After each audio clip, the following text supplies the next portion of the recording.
বললে তো আমরা সবার গায়ে লাগবে, এই জন্য তো বলি না, ঠিক না? বলে পারলামও আমগো সবার গায়ে লাগবে, কিন্তু ডাকায়ালাগো গায়ে লাগবে না, আমাগো গায়ে লাগবে। ডাকায়ারা যদি বাড়িঘর না বেচতো তো আমরা বাঙ্গালরা বাড়িওয়ালা হইতাম কোত্থেকা? পুরা ঢাকা শহরই তো ওদের ছিল, ঠিক না?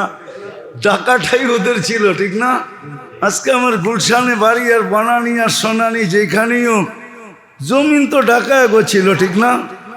ওরা ছিল কি জমিদার, সাদা লঙ্গি পরতো আর চিকন পাইল, আর রাস্তা ঝাড়ু দিতে দিতে হাঁটতো, শুধু পিছে দিয়ে একটু উঠাইতো, সামনে দিয়ে উঠাইতো না।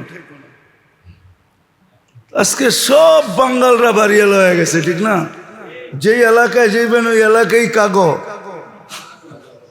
হ্যাঁ, শব্দটা খুব খারাপ লাগলো, ঠিক না? ঢাকায় শব্দ বললাম, এইটাই নিয়ম।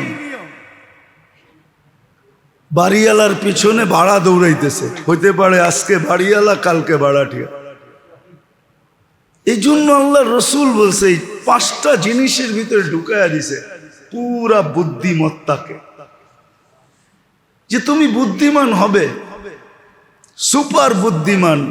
শুধু বুদ্ধিমান না, তুমি বিজ্ঞানী হয়ে যাবে যদি এই 5টা সুরক্ষা করার তরতিব শিখতে পারো। হায়াত মৌতের পূর্বে, যৌবন বৃদ্ধের পূর্বে, সুস্থতা অসুস্থ হওয়ার পূর্বে, ব্যস্ততার পূর্বে ব্যস্ততাহীনতা। যে সময়টা হাতে আছে এটাকে কাজে লাগানো। ধন হলো, হ্যাঁ, 1 টাকাও কিন্তু ধন, না ধন না, ধন যতটুকুই আছে, দারিদ্রতার আগে ধনকে কাজে লাগাও, শিখো। এই জন্য শিখতে হবে, তারপরে মুহূর্তগুলাকে কাজে লাগাইতে হবে। তখনই দেখা যাবে এক রাস্তা দিয়ে সবাই হাঁটছে, কিন্তু কারো পিছনের গুনাহ মাফ হয় নাই। কিন্তু যে নিচে চোখ দিয়ে হাঁটছে আর সুই পড়া দেখছে আর ভাবছে কোনো মানুষের পায়ে বিঁধতে পারে, পাশে সরায়া রেখা দিছে, এতটুক করার কারণে, কষ্টদায়ক জিনিসকে সরানোর কারণে পিছনের সব গুনাহ মাফ হয়ে গেছে। চোখ দিয়া কিন্তু দেখা সবাই গেছে, না দেখা যায় না, হ্যাঁ, কিন্তু কাজে লাগায় নাই। ইচ্ছা করলে প্রথম যে দেখছে সেই কাজে লাগাইতে পারত। জুমার দিন উট কোরবানি করার সওয়াব পাওয়া যায়, প্রথম সওয়াব। ইচ্ছা করলে সবাই নিতে পারে। আপনি বলবেন এই 200-300 মানুষ একসাথে চলে আসলে, আরে সবাই যদি একসাথে আসে তো আল্লাহ সবাইকে দিবে। আল্লাহ কোথায় বলছে একজনকে দিমু বাকি করে দিব না? হ্যাঁ, আল্লাহর কাছে কি উটের অভাব আছে নাকি? না সওয়াবের অভাব আছে? হ্যাঁ, আল্লাহ সম্বন্ধে তো কিছুই জানি না, জানি তো না। বান্দার সম্বন্ধেও তো জানি না। আল্লাহ তো ধারণা দিছিলেন, লাউ জামা আউয়ালাকুম আখিরাকুম জিন্নাকুম ওয়া ইনসাকুম ওয়া হাইয়াকুম ওয়া মাইয়িতাকুম ওয়া যাকারাকুম ওয়া উনসাকুম ওয়া ইয়াবিসাকুম ওয়া রুতাবাকুম ফি সাঈদিন ওয়াহিদ ফাসআলু কুল্লা ওয়াহিদাতিন মিনহুম মাসআলা ফাআতু কুল্লা ওয়াহিদাতিন মিনহুম মাসআলা মা নাকাসা মিন শাই কামা ইয়ানকুসুল বাহরু ইদা উদখিলাল মিখয়ালু ফি। সমগ্র সৃষ্টি যদি এক ময়দানে জমা হয় আর সবাই তার আশা অনুযায়ী আমার কাছে চায় আর সবার আশা অনুযায়ী আমি পুরা করে দেই, আমার ভান্ডারে এতটুকু কমবে না। সমুদ্রে সুই ঢুকায়া বাহির করলে মাথায় পানি লেগা যতটুকু সমুদ্রে কমলো, আমার ভান্ডারে এতটুকুও কমবে না। ভান্ডার তো এরকম ছিল, ধারণা তো আমাদের নাই। আমরা ভাবছি কইমা যাবে। এই জন্য মেরে দোস্ত আসেন, বুদ্ধির পরিচয় দিন। 5টা জিনিস, এই 5টার ভিতরে সমুদ্র ঢুকায়া দিছে। উর্দুতে একটা প্রবাদ বাক্য আছে, সমুন্দর কো গুসা দিয়া। কুজে মে, কুজা বোঝেন? ছোট পেয়ালা, এটার ভিতরে সমুদ্র ঢুকায় দিছে, বুদ্ধিমান হওয়ার তরতিব শিখায় দিছে। তারপরও যদি না হইলাম, তাহলে ওই যে বললাম না, ওই কথাটা সত্য হবে। লুমু আনফুসাকুম, তুমি তোমার কপালে জুতা মারতে থাকো। ফালা তালুমুনি, ওই দিন শয়তানকে দোষ দিয়েও কোনো লাভ হবে না। কবি তো সত্যই লেখছে, জুরুম তো খুদ করে লানত করে শয়তান পর, জুরুম তো খুদ করে লানত করে শয়তান পর। শয়তানও বলে, শয়তান হাসতে হাসতে বলতেছে আর কি, হাসরত আতি হ্যায় মুঝে হজরত ইনসা পর। আমার বড় ব্যথা লাগে মানুষকে দেখলে, বড় আফসোস হয়। मुझे हसरत आती है मुझे हजरत इंसाफ पर, जुर्म तो खुद करे लानत करे शैतान पर। उल्टा पाल्टा तो नीचे करते से खामा खा আমার উপরে আঙ্গুল উঠায়। জীবনে আমার একবারও দেখে নাই, দেখছেন শয়তান রে? হ্যাঁ কি? কিন্তু আমরা মুরিদ তো সবাই, ঠিক না? না মুরিদ না? রাগ হয়ে গেলেন? আমি তো সব শয়তানের মুরিদ।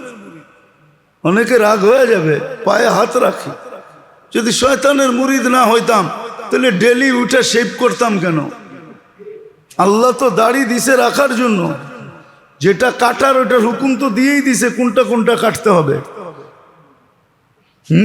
শেভ কেন করতাম যদি মুরিদ না হইতাম? আরো তো হাজারো জিনিস দেখানো যায়। শয়তানকে তো দেখি নাই, না ওর কোনো পত্রিকা আছে, না ওর কোনো ইলেকট্রনিক মিডিয়া আছে, না ওর কোনো চ্যানেল আছে, কিচ্ছু আছে। তারপরও তো আমরা মুরিদ, কারণটা কি? অথচ আল্লাহকে তো দেখা যায়। আপনি বলবেন আল্লাহকে কই দেখা যায়? আপনি আয়নার সামনে দাঁড়ায় দেখেন না, এক ফোঁটা পানিকে কে বানাইলো? এটাই আল্লাহ, এটাই তো আল্লাহ দেখা। কে বানাইলো এক ফোঁটা পানির এত সুন্দর? আপনি আল্লাহ দেখেন না কোত্থেকে? গোলাপটা নিয়ে একটু দেখেন না, কোন ফ্যাক্টরি আলা আছে এরকম ঘ্রাণ আর এরকম রং আর এরকম তুলতুলে বানায় দিবে? এটাই তো আল্লাহ, এটাই তো আল্লাহর বিকাশ। কোরআন তো এটাই বলছিল, আইনামা তু আল্লু ফাসাম্মা ওয়াজহুল্লাহ, যেদিকে তাকাবি আমাকে দেখবি। কবি তো এটাই বলছিল, সাজার মে হাজার মে তেরে রঙ্গ বু হয়। সাজার মে, সাজার মানে হলো গাছ, তরু লতা, হাজার পাথর। হ্যাঁ, দুনিয়ার এত দামি হীরা তো পাথরই, ঠিক না? হ্যাঁ কি? পান্না তো পাথরই, ঠিক না? রুবি তো পাথরই, ঠিক না? হীরার চেয়ে দামি হলো পান্না। হীরা বেশি দামি না, আপনারা জানেন না দেখা বলেন। পান্না হইলো হীরার চেয়ে দামি। দুনিয়ার সবচেয়ে দামি পাথর হলো পান্না, হীরার চেয়ে দামি। এটা তো পাথরই, ঠিক না? কে বানাইছে? মুক্তা কে বানাইছে? এটাই তো কবি কইছে, সাজার মে হাজার মে তেরে রঙ্গ বু হয়, যেদার দেখতা হুঁ উদার তু হি তু হয়। যারে দেখি তোরেই দেখা যায়। নাহলে এক ফোঁটা পানিটা এত সুন্দর হইল কি কইরা? যে দেখে সেই ঠোঁটে কামড় দেয়, কাহা জিনিসটা কি। যুবকদের কথা বললাম আর কি। ঠিক না? কে বানাইলো? কে বানাইছে এক ফোঁটা পানিকে? এটাই তো আল্লাহর বিকাশ। যা হোক মেরে দোস্ত, আসেন শিখি, নিজেকে বুদ্ধিমানের পরিচয় দিই। আল্লাহ আমাদের সবাইকে শিখার সুযোগ আছে, ক্ষেত্র আছে। ইচ্ছা করলে শিখতে পারে, ক্ষেত্র আছে। আরে পুরাটা না শিখেন, 2-4-10টা তো শিখেন, 2-4-5টা তো শিখেন। সকাল মিলল সন্ধ্যা পর্যন্ত তো প্যাক করেন, সন্ধ্যা মিলল সকাল পর্যন্ত তো প্যাক করেন। বুঝাইতে পারলাম না যে আমি সকালের আগে মরলে যেন শহীদি মুত মরতে পারি। হ্যাঁ, এটার জন্য ফজর নামাজ পড়তে হবে, ঠিক না? এতটুকুই তো কষ্ট, আর তো কিছু না। হ্যাঁ, আল্লাহ আমাদের সবাইকে বুঝার আমল করার তৌফিক দান করেন।